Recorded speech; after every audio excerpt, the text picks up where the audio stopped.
what's up my YouTube fam? This is a quick video in case anyone was ever wondering how you adjust your rear camber on your actual Audi B7, B6, B8, B9. You come right here to the back, and this is the camber bolt right here. And what you do is you just basically turn this bolt right here. And as you can see, there's like a little lip, and as you turn it, it's going to push this joint outwards and inwards based on this like little lobe, kind of like an engine camshaft lobe.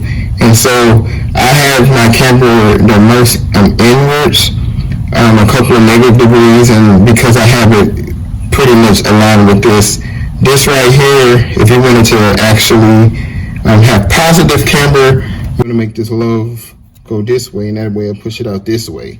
So just FYI, that's how you adjust the rear camber.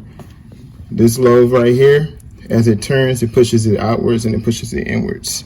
If you look on the back, right here, it's kind of the same thing. As you notice on mine, I did like a little hack to get more camber. So I actually dremelled right here. I didn't do the other side yet, but that basically can give me more camber to where it can push this way a little bit.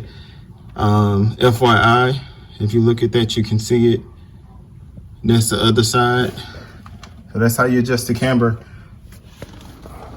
So what you do is you just hold this bolt right here.